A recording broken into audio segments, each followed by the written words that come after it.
এটা হচ্ছে হ্যান্ড প্রিন্টের মানে ফ্লাওয়ার ভাস। আমি ফেলে দেওয়া জিনিস যেগুলা মানুষ ব্যবহার করে ফেলে দেয়, জঙ্গলে ফেলে দেয়, আমি সেগুলো সংগ্রহ করে বা হচ্ছে নিজের বাসার যদি কোনো কিছু পরিত্যক্ত জিনিস থাকে সেগুলো আমি সংগ্রহ করে রাখি এবং অবসর সময় আমি এগুলো আর্ট করি এবং শিল্পের কাজে ব্যবহার করি। ছোট থেকে আমি দেখতাম এগুলা সোশ্যাল মিডিয়াতে, এগুলা খুব মানে পপুলার থাকে, এগুলার খুব পপুলারিটি থাকে।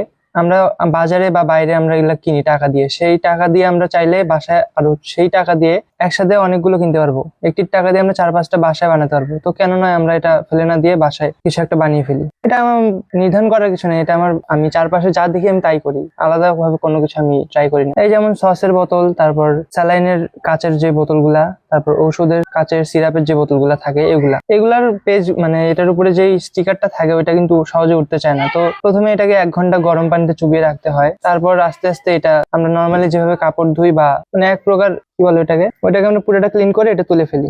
গরম পানিতে ভিজে রাখার ফলে ওটা আর কি সফট হয়ে যায়, তখন তুলতে একটু সুবিধা হয়। এটা সেল এখনো তেমন কেউ যদি আমার বাসায় এসে যদি পছন্দ করে যে আমাকে একটা বানিয়ে দাও, প্রথমে আমি তাকে দেই, বাট পরে যদি ভাবে যে আমি আরো নিবো তখন আমি তাকে বলি যে এগুলো আমি সেল করি, তো তখন সে আমার কাছ থেকে এটা কিনে নিতে পারে। এগুলা তৈরিতে আমার সময় 10 থেকে 20 মিনিট। যেহেতু আমি এই পেশায় নতুন, তো একটু রিজনেবল প্রাইসে রাখার চেষ্টা করি, কারণ আমি অতটা প্রফেশনাল না। এই 2 থেকে 300 এরকম পার পিস। এগুলা আসলে যেহেতু আমি নতুন প্রফেশনাল না, তো 2 থেকে 300 করে আমি প্রাইস রাখি, বাইরের থেকে একটু কমে রাখার চেষ্টা করি যাতে আমার কাছ থেকে সবাই সাশ্রয়ী মূল্যে কিনতে পারে। এই শৌখিন যারা আছে তারা ঘর সাজাতে পছন্দ করে, তারাই এগুলা আর কি নেয়। এগুলা আসলে আমার বাসায় যেগুলা থাকে সেগুলাই। এটা হচ্ছে আর্ক্লিক রং, এটা আসলে ফেব্রিক মানে ফেব্রিক্যাল কালার। এটা আসলে কাপড়ে ব্যবহার করা যায়, আমরা যেটাকে হ্যান্ড প্রিন্টের কাপড় যেগুলো পাঞ্জাবি শাড়ি হয় সেগুলা। এই রং দিয়ে আমরা মানে শোপিসও বানাতে পারি এবং কাপড়ে আমরা ইউজ করতে পারি না, এটা ওঠার কোনো সম্ভাবনা নেই, কারণ এটাতে এমন কিছু উপকরণ রয়েছে যা এই রংটাকে স্থায়ী করে রাখে। আপনি যতই ঘষাঘষি করুন এটা কখনোই উঠবে না। হ্যাঁ, কাস্টমাইজ জিনিস আমি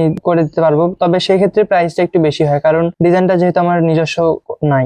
তেমন কিছু নেই, এটা জাস্ট টিউলিপ ফুলের একটা ছোঁয়া দিয়েছি, উপরে হালকা হালকা ফোঁটা লাল রঙের একটু ফোঁটা দিয়েছি এবং নিচে ঘাসের একটা ছোঁয়া, এইটুকুই জাস্ট। এটার অনেক পদ্ধতি আছে, তবে আমি যেটা বেশি করি, যদিও এটা এখানে আমি মানে এটা প্রয়োগ করি নাই, প্রথমে এটার উপর সাদা রং দিয়ে একটু পুরাটা ফিনিশ করে নিতে হয়, তারপরে হচ্ছে এই কালার গুলো দিলে তখন একটু বেশি ফুটে ওঠে। তেমন না, বাট একটা হয়েছে এই পর্যন্ত। ওইটা আসলে আমার ফ্রেন্ড আমার বাসায় আসছিল বেড়াতে, তো ওর বাসায় গিয়ে ওর ফ্যামিলিকে বলছে যে আমার ফ্রেন্ড এরকম করে। ও আবার মানে যেগুলো ছবি তুলে নিয়ে গেছিল যে আমি আমার আব্বু আম্মুকে এগুলো দেখাবো, তারপর ওর আম্মু এগুলো পছন্দ করছে, পরে একটা কিনে নিয়ে আমাকে নিজের মতো করতে দিয়েছে। আমার কাছে এটা খুবই একটা ভালো মানে কাজ মনে হয়, কারণ ফেলে দেওয়া জিনিস আমরা যখন কোনো কিছু ফেলে দিই তখন পরিবেশেরও ক্ষতি হয়। যদি আমরা সেটাকে কাজে লেগে ঘরে কোনো সাশ্রয়ী মূল্যে মানে ঘরে কোনো কিছু সাশ্রয় করতে পারি, তখন সেটা সবার জন্য উপকার এবং পরিবেশের জন্য অনেক ভালো। এগুলা হ্যাঁ দেশের বাইরে যায়, যারা প্রফেশনালি কাজ করে এবং যাদের এগুলা কারখানা আছে তারা এগুলা দেশের বাইরে সেল করে, যেমন কানাডা, তারপর আমেরিকা, এগুলোতে শোপিস হিসেবে ব্যবহৃত হয় এবং বাইরের দেশগুলোতে আমরা দেখবো অফিস আদালতেও কিন্তু শোপিস গুলো বেশি প্রচলিত থাকে।